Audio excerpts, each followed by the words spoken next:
दोस्तों सदियों से इंसानों को ये लगता आया था कि दूसरे प्लैनेट्स पर भी लाइफ होगी, क्योंकि अगर हम आज से लगभग 400 साल पीछे जाएं, यानी 1610 में, तो उस टाइम गैलीलियो नाम के एक एस्ट्रोनॉमर ने पहली बार एक ऐसी टेलीस्कोप बनाई जो अर्थ से बाहर की चीज़ों को देख पा रही थी, जैसे वीनस, मार्स, जुपिटर के मून्स और सैटर्न की रिंग्स। तो जब इंसानों ने ये सब देखा तो उन्हें ये लगने लग गया कि अगर अर्थ पर लाइफ है तो बाकी प्लैनेट्स पर भी होगी।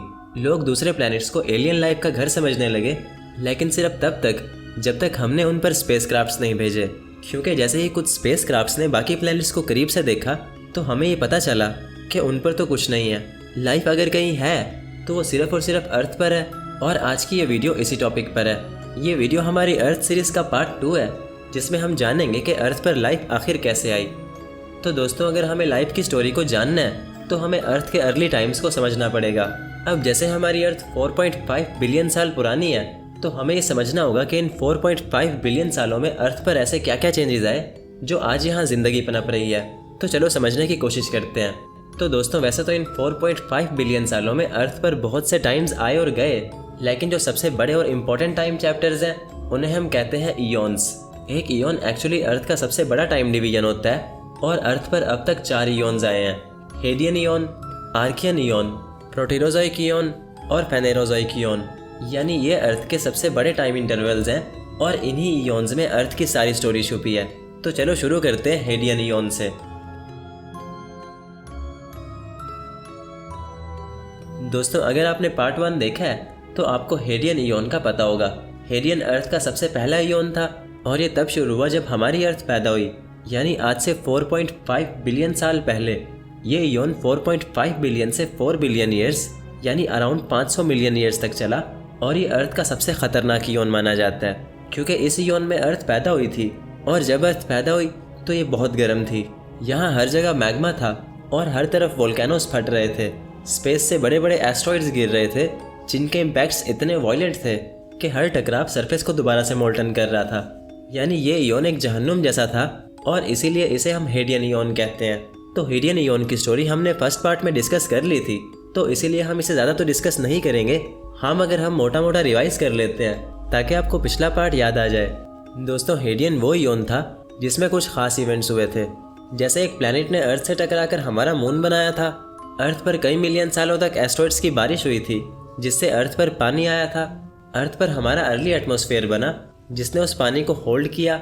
एक मैग्नेटिक फील्ड बनी, और इन दी एंड हमारी अर्थ ठंडी होने लगी, जिससे अर्थ पर क्रस्ट फॉर्म होने लगी। तो ये सब हमने फर्स्ट पार्ट में डिस्कस कर लिया था, तो इसीलिए अगर आपने वो नहीं देखा तो मेरा मशवरा है पहले आप उसे देख लो, ताकि इस पार्ट की भी आपको अच्छे से समझ आए। आपको आई बटन पर फर्स्ट पार्ट दिख रहा होगा। तो चलो आगे बढ़ते हैं। दोस्तों, हेडियन ईयॉन में हमें लाइफ का कोई एविडेंस तो नहीं मिलता, लेकिन अर्थ लाइफ के लिए खुद को प्रिपेयर ज़रूर कर रही थी। हेडियन के एंड तक अर्थ काफ़ी स्टेबलाइज हो गई थी, और अर्थ पर लाइफ को सपोर्ट करने के लिए बहुत सारी चीज़ें भी आ चुकी थी, जैसे पानी, एटमॉस्फेयर, मैग्नेटिक फील्ड और एक क्रस्ट जो भले ही ज़्यादा स्टेबल तो नहीं थी, मगर बन चुकी थी। तो ये सब हेडियन ईयॉन में हुआ, और इसके बाद हमारा दूसरा ईयॉन आता है जो था आर्कियन।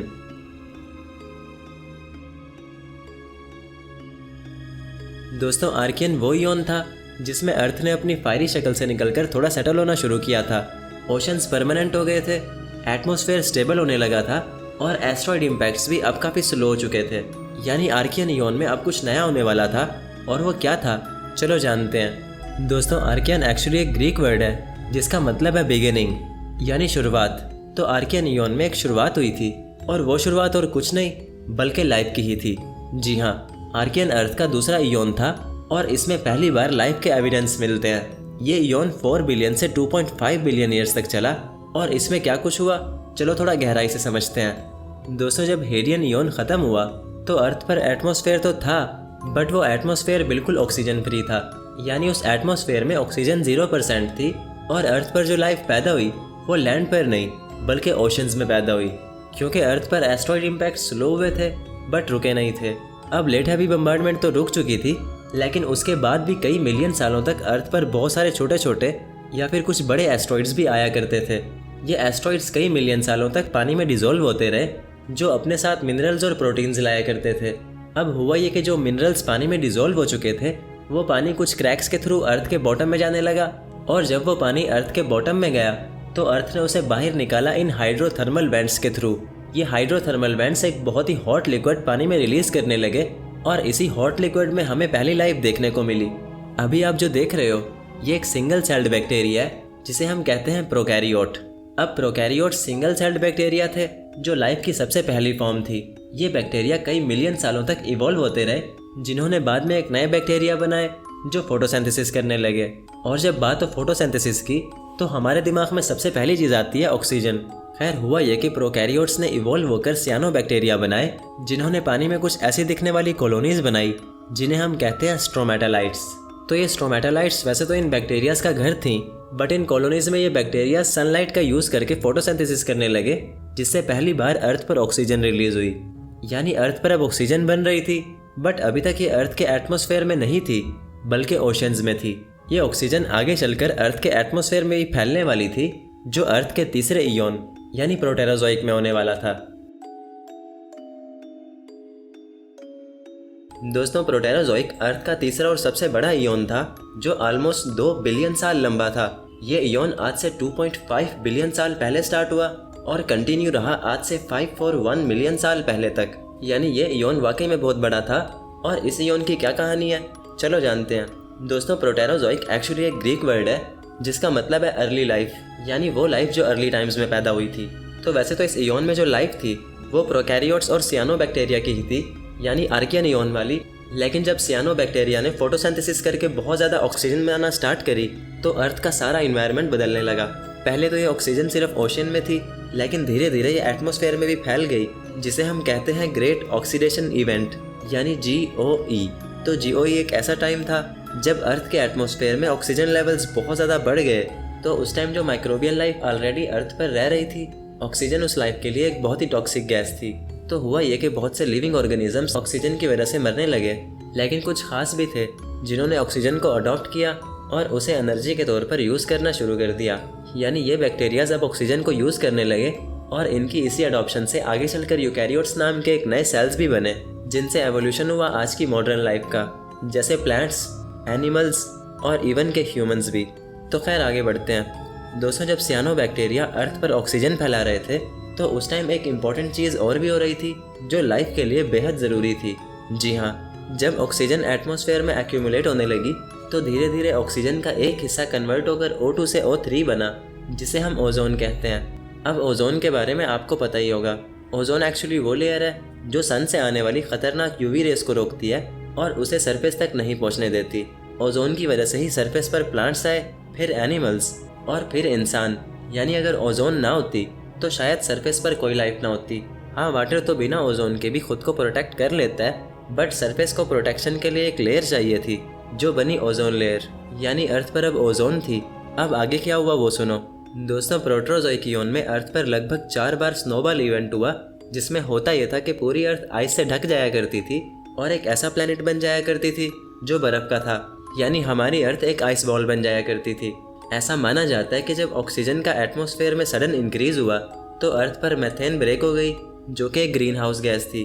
अब ये समझ लो कि ग्रीन हाउस गैसेस जो होती हैं वो अर्थ को वार्म रखती हैं। तो हुआ यह कि ऑक्सीजन के इंक्रीज होने से ग्रीन हाउस गैस यानी मेथेन ब्रेक हुई, जिससे पूरी अर्थ बर्फ़ से ढक जाया करती थी, जिसे हम स्नोबॉल अर्थ कहते हैं। ऐसा अर्थ की हिस्ट्री में लगभग 4 बार हुआ है और ये चारों बार प्रोटेरोजोइक इयोन में ही हुआ है। अब इन सब पर भी बहुत लंबी डिटेल्स हैं जिनमें हम नहीं घुसने वाले, तो चलो आगे बढ़ते हैं। दोस्तों जब अर्थ पर स्नोबॉल इवेंट्स हुए तो इसी दौरान अर्थ पर कुछ सुपर कॉन्टिनेंट्स भी बने थे, जो थे रोडिनिया और नूना। ये सुपर कॉन्टिनेंट्स लैंड का एक बहुत बड़ा टुकड़ा थे, जिनमें बहुत सारे आज के कॉन्टिनेंट्स भी थे।